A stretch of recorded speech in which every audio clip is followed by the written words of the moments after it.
Montmagny, au cœur du Rassemblement des évêques du Québec.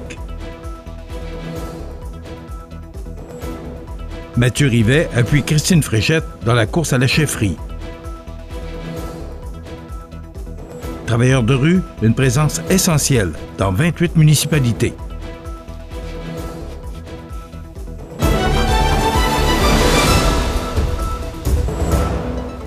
Mardi 3 mars 2026. Bonjour mesdames et messieurs et bienvenue à votre bulletin d'actualité sur le réseau de télévision CMA TV.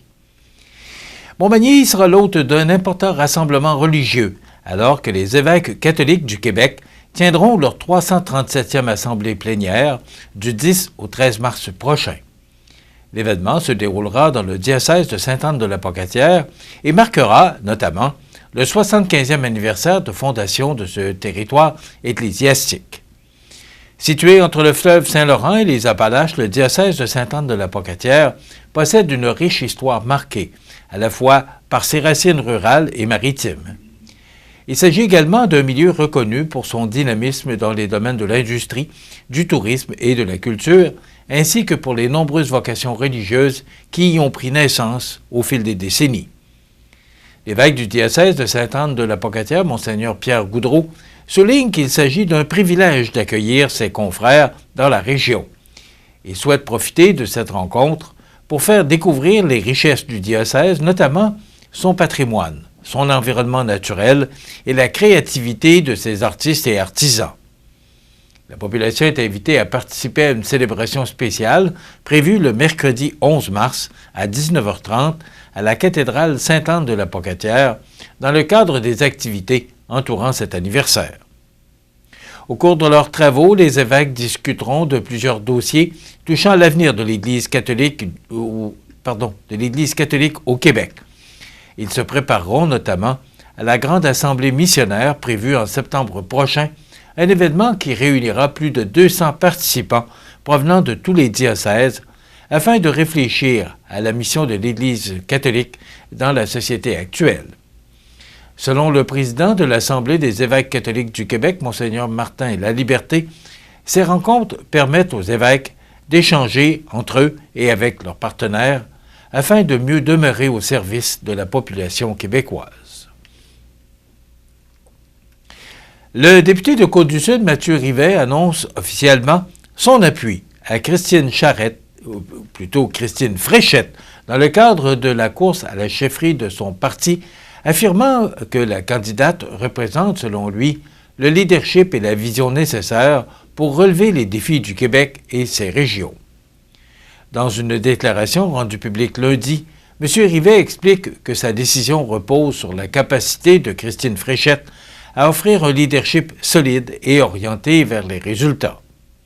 Il estime qu'elle incarne une approche économique rigoureuse et une vision moderne du développement qui permettront au Québec de franchir une nouvelle étape.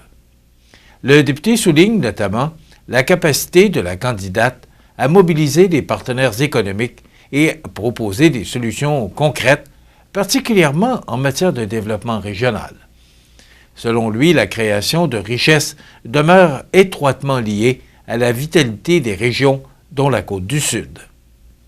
Mathieu Rivet indique également que son appui repose sur plusieurs éléments, dont la cohérence des propositions de Mme Fréchette, sa capacité à rassembler les membres du parti, ainsi que l'adhésion croissante qu'elle suscite auprès des citoyens et des acteurs socio-économiques. Parmi les priorités mises de l'avant par la candidate, le député mentionne le soutien aux petites et moyennes entreprises, la promotion de l'achat québécois et l'amélioration de l'accès à la propriété grâce à une accélération de la construction de logements.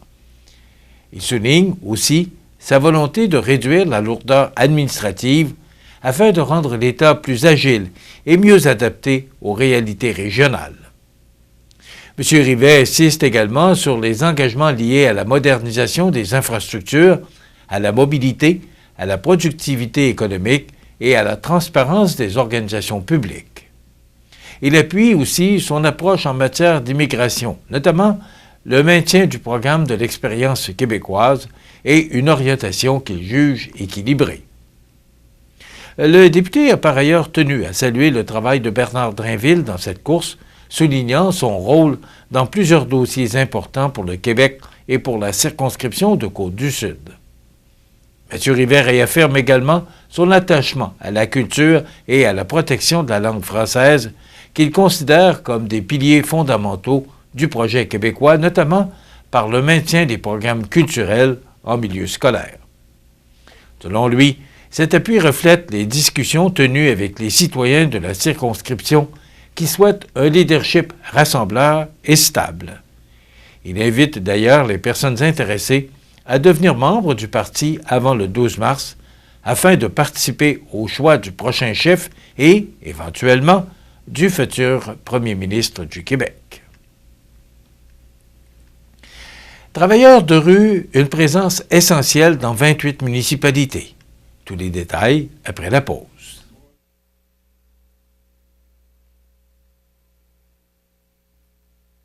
Le restaurant Pizzeria Porto Bellissimo, un incontournable à Saint-Jean-Port-Joli. Pizza débordante de garniture, menu varié et abordable. Délicieux desserts avec des produits de grande qualité des gâteries de l'Ami. Porto Bellissimo et les gâteries de l'Ami, route de l'église à Saint-Jean-Port-Joli. Les beaux jours sont à nos portes et il est temps de penser au pavage de votre stationnement, votre cour. Depuis plus de 60 ans, l'équipe de JRM à Montmagny propose des solutions répondant à vos besoins. 248-0937. JRM pour du travail bien fait. Vous regardez C'est ma TV, le réseau de l'information sur la Côte-du-Sud. Dans un contexte marqué par une crise sociale persistante et des épisodes de grand froid, la Corporation de développement communautaire, la CDC, met en lumière le travail essentiel de ces 2 travailleurs de rue territoriaux qui desservent l'ensemble des 28 municipalités des MRC de Montmagny et de Lillet. Ces intervenants jouent un rôle clé auprès des personnes vulnérables, en allant directement à leur rencontre dans leur milieu de vie, afin de leur offrir écoute, soutien et orientation vers les ressources appropriées. Leur travail repose sur des principes fondamentaux tels que le volontariat, la confidentialité, le respect et le non-jugement, afin de favoriser la création de liens de confiance durables avec les citoyens. Le travail de rue territorial se veut complémentaire au service des gens en place. Selon Guy Drouin, co-directeur de la CDC, cette approche permet un meilleur arrimage entre les différents acteurs communautaires, institutionnels et municipaux présents sur le territoire. La CDC est membre de l'Association des travailleuses et travailleurs de rue et de milieu du Québec, ce qui permet aux intervenants de bénéficier de formations continues et de supervision clinique afin d'assurer des interventions professionnelles adaptées à la réalité régionale. L'équipe est composée de Zach, diplômé en technique de travail social et fort d'une expérience en milieu ou en itinérance en milieu urbain, ainsi que de David, intervenant formé en travail de rue, ayant également œuvré en maison des jeunes auprès de clientèle à risque. Ces travailleurs parcourent l'ensemble du territoire et agissent comme un véritable pont entre les citoyens et les ressources disponibles. La CDC a aussi mis en place un projet pilote de co-développement professionnel afin de renforcer la collaboration entre les différents intervenants de proximité et d'améliorer la coordination des services. Une nouvelle recherche du réseau des groupes de femmes Chaudière-Appalaches met en lumière une réalité encore trop méconnue, l'itinérance féminine dans la région.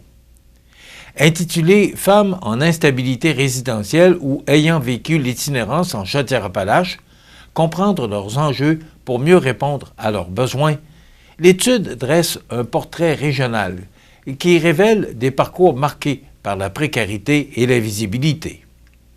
Réalisée en collaboration avec le Centre de recherche sociale appliquée, cette démarche participative visait à mieux comprendre les réalités vécues par les femmes en situation d'instabilité résidentielle ou d'itinérance. Les témoignages de 17 femmes ayant séjourné dans des ressources d'hébergement ainsi que ceux de 7 intervenantes et responsables d'organismes ont été recueillis afin de cerner les particularités de l'itinérance au féminin.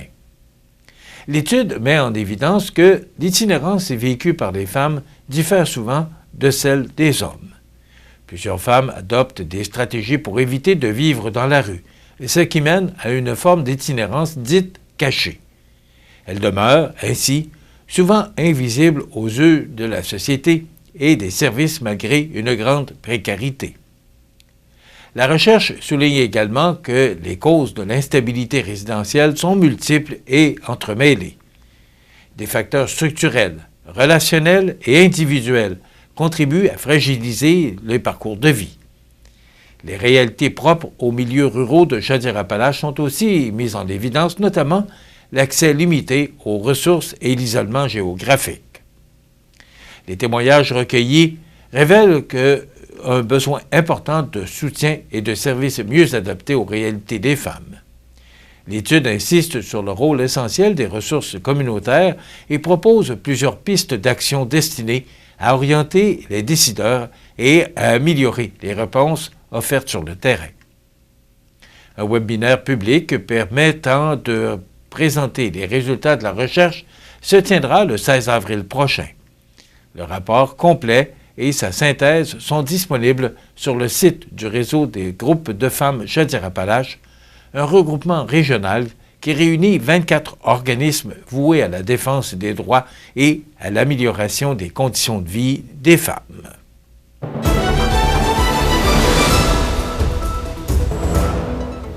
Au sport, les séries quarts de finale 4-7 de la Ligue de hockey Côte-du-Sud ont pris fin en fin de semaine dernière et le corridor est maintenant complété. Le Décor Mercier de Montmagny, les Mercenaires de Lotbinière et le Pavage Jéricho de Saint-Jean-Port-Joli rejoignent le Giovannina de Sainte-Marie en demi-finale.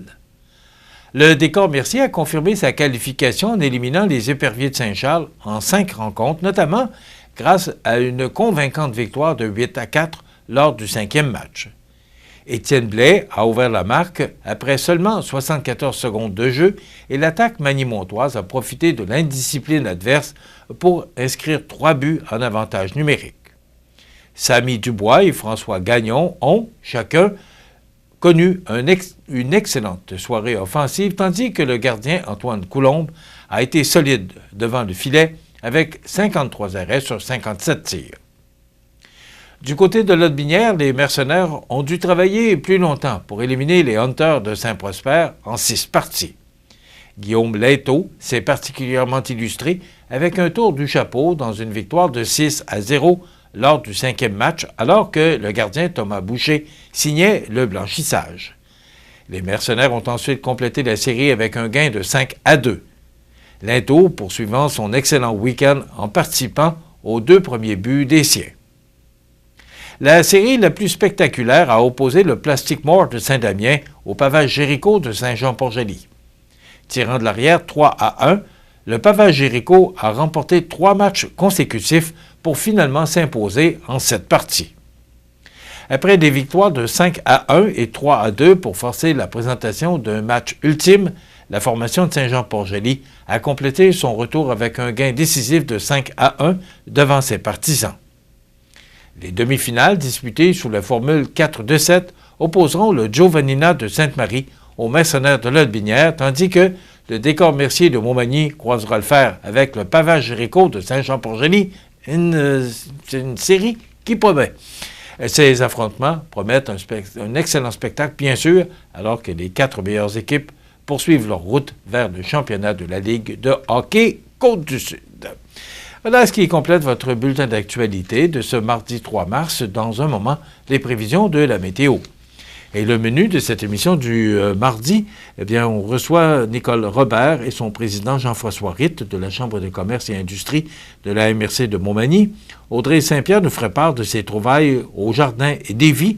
Et bien sûr, il y aura les commentaires d'actualité de fin d'émission. Je vous souhaite donc une excellente émission à notre tête.